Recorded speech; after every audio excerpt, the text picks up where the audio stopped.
Hi, I'm Chuck Dorsett for Weaver Leather Supply, and this is the Leather Element. If you've got a good question for us, or you've got a good idea for a leather element, drop it in the comment box below. Also, if you want to know when our videos release, just click your notifications. You'll know exactly when these come out. Okay, so belt tricks.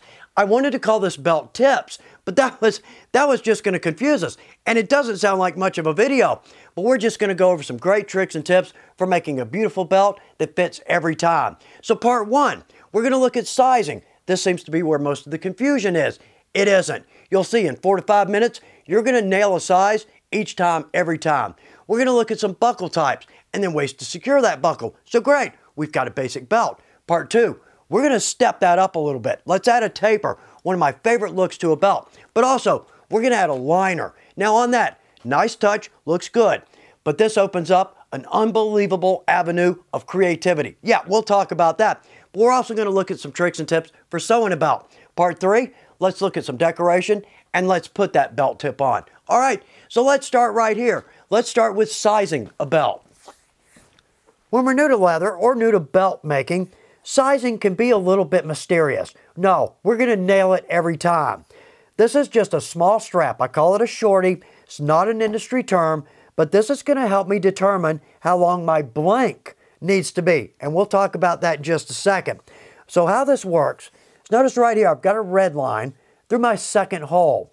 That's where I want my buckle to land. On this end, I've got a red line right through my oblong. That's going to be our bend back. So what we're going to do is we're going to take, there we go, 9.5 inches and add that to our waist size. I'll use me as a good example, 35 inches. So I'm going to cut my blank at 44.5 inches, 35 plus 9.5. So all this is that 9.5 is simply the distance from my red line out and from my red line out.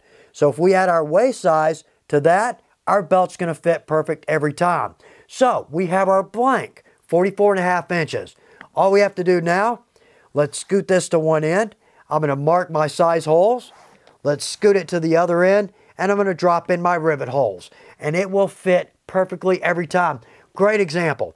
This belt was made with this pattern. The second hole fits me perfectly. But notice too, our distance between our tip, our keeper, and our buckle. Very symmetrical. I love that look. So, relatively easy to get a size. Now, how do we determine a waist size? Well, there's a couple of ways we can go. We can always use like a tape measure or a cloth tape. They're okay, not perfect. The second way to go, if someone's nearby, we can take one of their belts. We're going to measure from our bend back to the most used hole. There's our waist size. The third way, now this person probably needs to be coming by our shop. But what I've got here is a size belt. And I've simply marked this in 1-inch increments starting at my bend back, and I've put a small hole in each one of these. So someone can put this belt on in my shop. Well, I know exactly what their waist size is. Now here's a good point. And I say this jokingly, but you'll see where I'm going with this. The size belt never lies. Okay, right? Let's keep that amongst us belt makers. But the point here is this.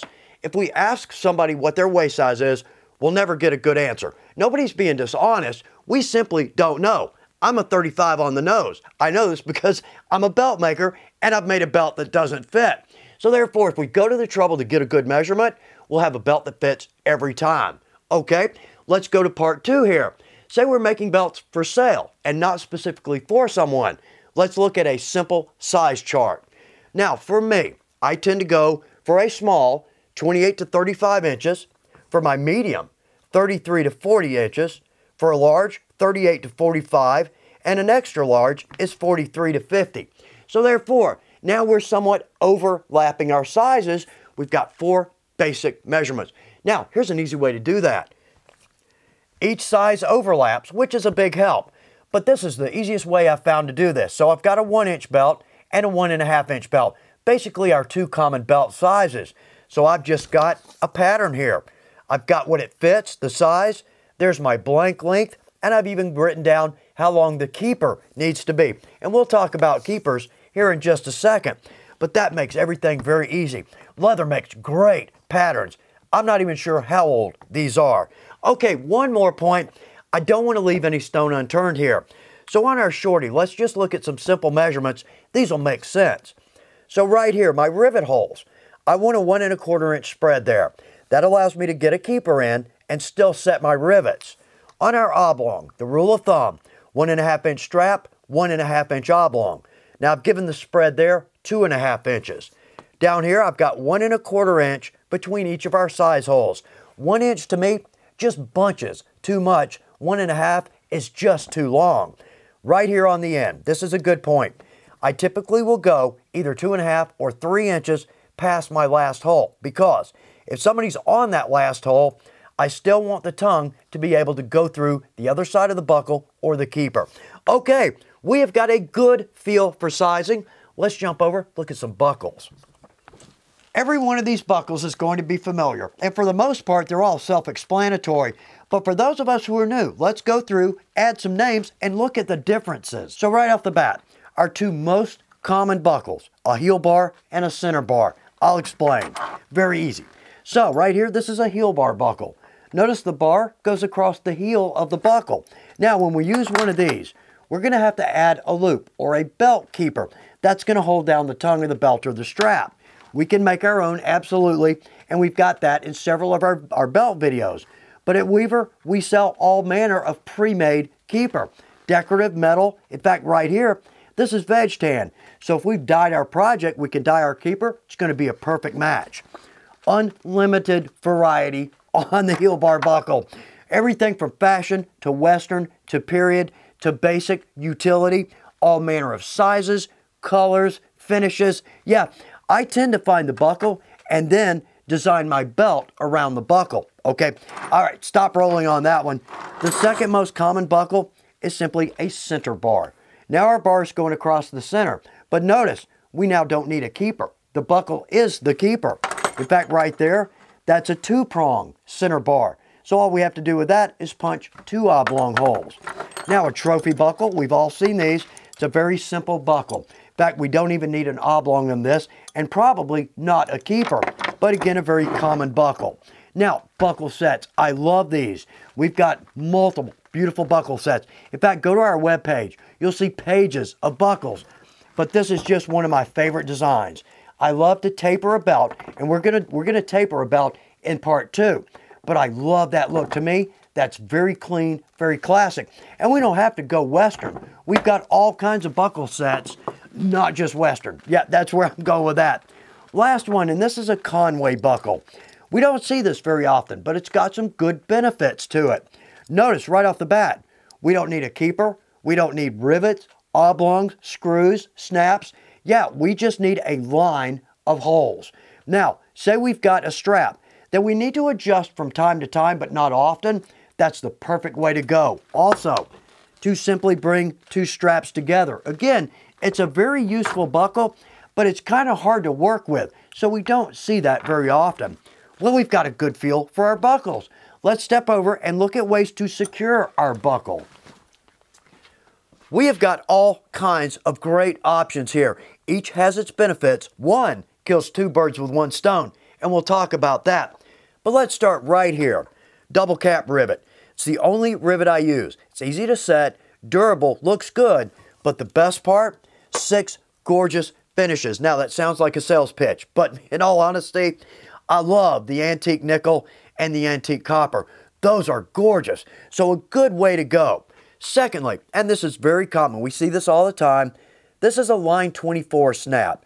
Now this is good for 7 to 8, maybe 8 to 9 ounce leather, so good for a belt weight. If we're changing out a buckle regularly, good way to go. Also, multiple finishes. Same with the line 20. Now this is noticeably smaller. This is for a 4 to 5, maybe 5 to 6 ounce leather. So if we've got a lighter weight belt, that's a good way to go. Now my favorite, this is called a Chicago screw or a screw post. This is simply a threaded rivet, but 2 big benefits here. First off, easy on, easy off if we're changing out a buckle. But secondly, very strong. I use these in high stress points on all of my projects. Cool point here. Most screws come with just a slot for a screwdriver. We add a slot for an Allen wrench. That makes adding these very easy. One point though, let's add a little dab of glue to these. They can work themselves out over time, But if we add just a small dab of white glue, it's going to secure that. But again, we're not welding that down. So if we need to change it out or make an adjustment, we absolutely can. Now, sewing. Not necessarily my favorite route to go. We can do it. But there's a couple issues. And we'll talk about some more tricks and tips on sewing in part 2 of our belt series. But for the most part, when I see a production belt, they are always sewn across. That's the worst way to go. If a belt's going to fail, it's going to fail right there because we're punching holes. We're reducing the strength of the belt. Now, we can absolutely sew along the edges, and that looks good. But if we're going to use a heel bar buckle, we've got to add a keeper. So now we've got to do a small stitch line. So that gets very tedious. Now, one last, and this is for our period folks. We could always secure our buckle simply with a piece of lace. So if we're using an O-ring or a buckle, we can get that cool knot in there. All right, so we've got a good feel for our options with securing our buckle. Very cool. Good. We can size a belt, we can pick our buckle, and we can secure that buckle in. We've got a nice, solid, durable belt. Part 2, we're going to step that up a little bit. Let's get a little fancy here. I hope this is good information for you. Thanks for taking time to watch The Leather Element. Good luck with your projects.